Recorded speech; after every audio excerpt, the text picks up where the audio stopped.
Nah, jadi Nasruddin Mahmud tadi dapat mimpi, lalu berangkatlah dia dari Damaskus, berangkatlah ke Madinah. Selamatkan jasad Rasulullah jangan sampai dicuri oleh orang Yahudi. Nah, waktu itu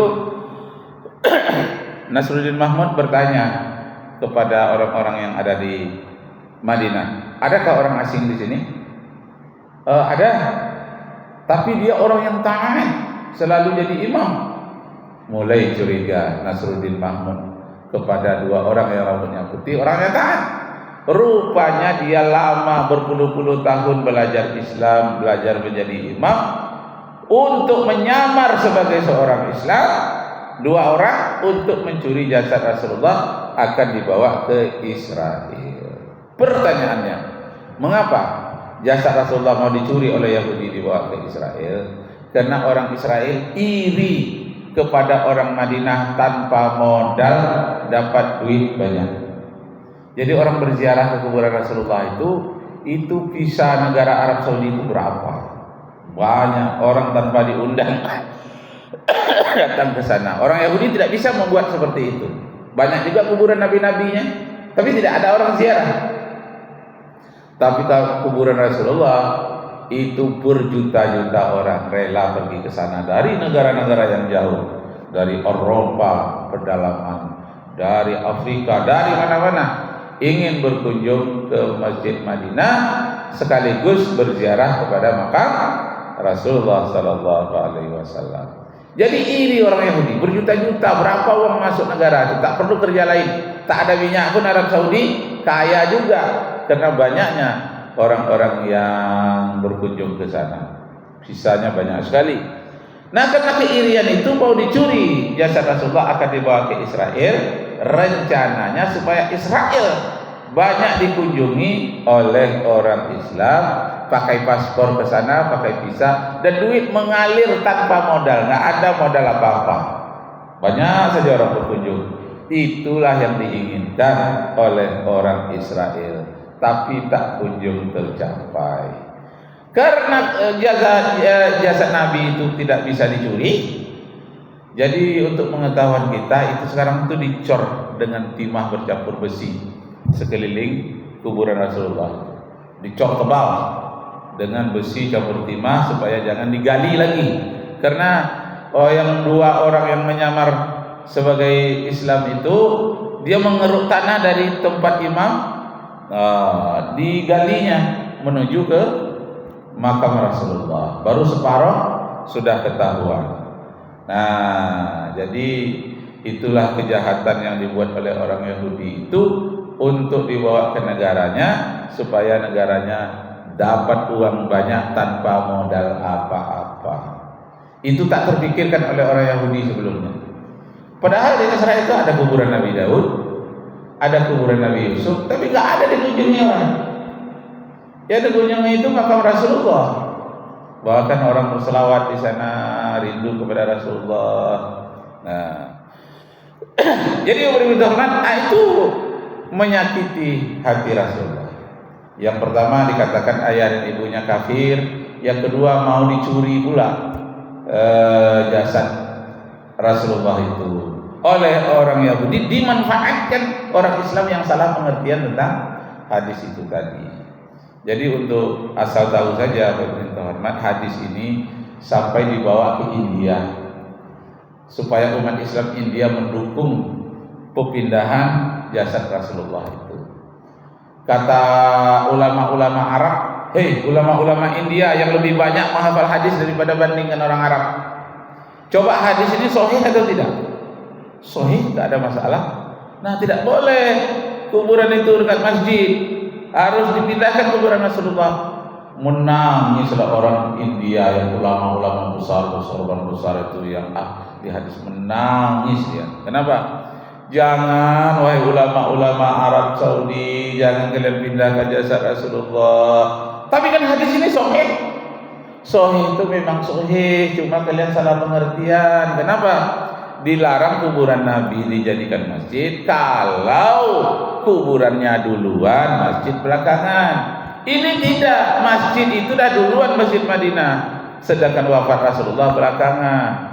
barulah tersadar orang-orang Arab Saudi. Tapi karena ada hasungan-hasungan dari orang Yahudi, masih nekat juga ingin memindahkan kuburan Rasulullah itu. Akhirnya datang ulama dari Mesir. Kata ulama dari Mesir, kami akan kirim tentara ke Arab Saudi. Kalau kalian berkeras juga mau memindahkan, kami perangi Arab dulu ini. Kalau kalian berani, datang lagi ulama yang dari Indonesia. Jangan kalian pindahkan. Kita akan berperang antara Arab Saudi dengan seluruh negara Islam yang ada di dunia. Kalau kalian berani memindahkan kuburan Rasulullah. Semenjak itu diam. Ulama-ulama yang terhasung oleh orang Yahudi terdiam. Cuma ada satu ulamanya itu yang melalui khutbah-khutbahnya disindir-sindirnya juga. Ngaku-ngaku Islam tapi kuburan dekat juga dengan masjid, kuburan Rasulullah dipindahkan. Akhirnya dia ini yang dipindahkan. Ulama yang berkeras, bersikeras ingin memindahkan jasad Rasulullah, dia yang dipindahkan oleh ulama, oleh pemerintah Arab Saudi sekarang. Salman, Raja Salman itu ya, dia yang dipindahkan. Namanya Nasruddin Albani. Ada karangannya, nama bukunya Sifat Salat Nabi. Itu tulisan dari Nasruddin Albani. Dia yang dipindahkan dari Madinah karena sudah dihasutnya melalui khutbah, melalui murid-muridnya, mau memindahkan juga. Itu sangat menyakiti hati Rasulullah, hati para sahabatnya, termasuk hati kita orang-orang Muslim ini. Jadi apa diminta orang Yahudi itu untuk menghancurkan Islam, dipilihnya orang-orang yang tasyaddud namanya. Tasyaddud itu artinya keras, berlebih-lebihan.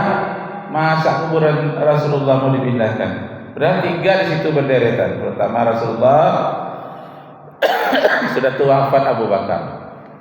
Apa kata Abu Bakar? Kalau aku wafat, dia sedang sakit. Kalau aku wafat nanti, tolong kuburkan aku di sebelah makam Rasulullah. Ternyata tercapai. Kenapa dia minta dikuburkan di sebelah makam Rasulullah? Katanya litabaruk. Tabaruk itu mengambil barokah dari Rasulullah SAW. Jadi berdekatan kuburannya. Apalagi Rasulullah dengan Abu Bakar itu adalah menantu dan mertua. Rasulullah adalah menantu dari Abu Bakar. Siapa Bu? Anak Rasulullah anak Abu Bakar yang menjadi istri Rasulullah? Aisyah, yang paling banyak menghafal hadis.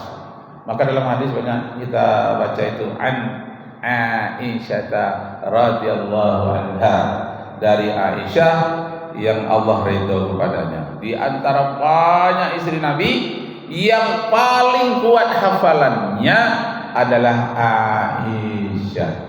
Yang paling cerdas, tempat orang bertanya, adalah Aisyah. Makanya nama-nama istri Nabi yang lain jarang disebut, seperti Ramlah, seperti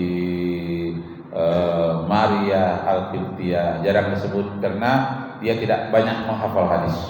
Sedangkan Aisyah ini banyak menghafal hadis. Kenapa Aisyah itu banyak menghafal hadis? Kemudian dia masih muda, umur belasan tahun, jadi hafalannya banyak. Dan kemudian adalah anak seorang yang alim, Abu Bakar As-Siddiq.